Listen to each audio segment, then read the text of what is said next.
Many things are not fully appreciated in their time, and Rocket Knight Adventures is without a doubt one of those things. Although other comparable Konami classics such as Contra and Castlevania are still fondly pined for, Rocket Knight remains almost entirely forgotten. It's a shame because the game is a rousing action platformer that is wildly diverse and relentlessly exciting.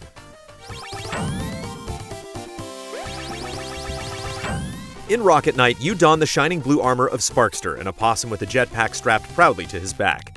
That jetpack is the centerpiece of the entire game and the biggest thing that separates it from others in the genre. It's managed by a meter, and once the meter is fully charged, you can blast off in 8 directions or perform a stationary spinning attack if no direction is pushed. What makes the jetpack so interesting goes beyond the inherent thrill of a sudden burst of speed. Using the jetpack is a stringent commitment. You can't change directions mid-flight, meaning the maneuver must be utilized with care. Reckless jetpacking can easily send you bouncing off of a wall to your immediate death, or perhaps into any number of chasms. Learning how to manipulate something unwieldy with precision is a satisfying process because of how the game teaches you through its level design.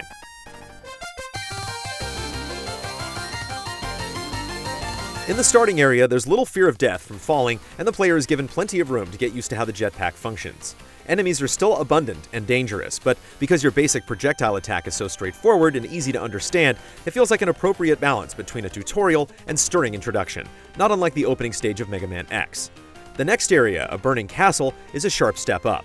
The player must use the jetpack to bounce off walls, and the environment itself is a lot more hazardous. Taken as a whole, the first level will teach you everything needed to get through the entire game.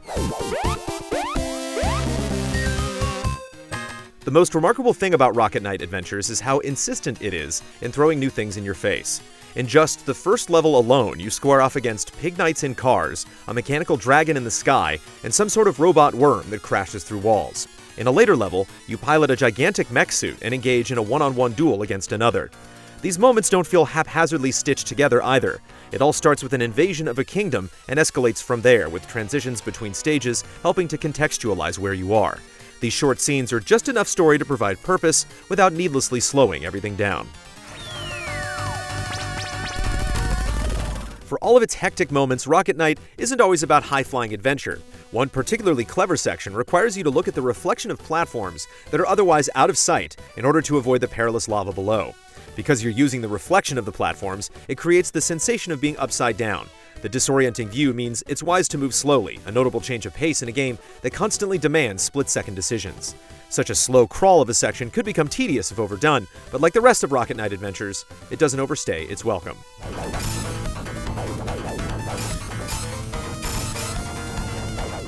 While the consistently clever level design is a core part of the game's appeal, what gives it an undeniable sense of warmth is how effectively it uses simple touches to add so much personality. Hitting a pig causes its bright green armor to fly off as it wails in the sky with eyes wide in agony. Sparkster doesn't merely grab onto a tree ledge, but adorably dangles from it with his tail. Other storytelling efforts also have a significant impact. The way the game slowly builds up to your rival Axel Gear makes it all the more dramatic when you do finally get to face him head-on. A triumphant soundtrack serves as a perfect backdrop for your high-flying antics, often sounding as resolute as Sparkster himself looks. For all of its positive qualities, the demanding difficulty takes a bit to warm up to. The game relies on trial and error, particularly in obstacle course sections, where even the slightest mistake means death. The same is true of the numerous multi-form boss fights, where pattern recognition is king. It would be hard to argue that the game is malicious or even truly unfair, though. Stages have carefully planted health pickups and extra lives, providing just enough encouragement to keep players hopeful. There's even a children's difficulty setting, which provides additional starting lives and continues. A great option for those who need a helpful boost to learn the game.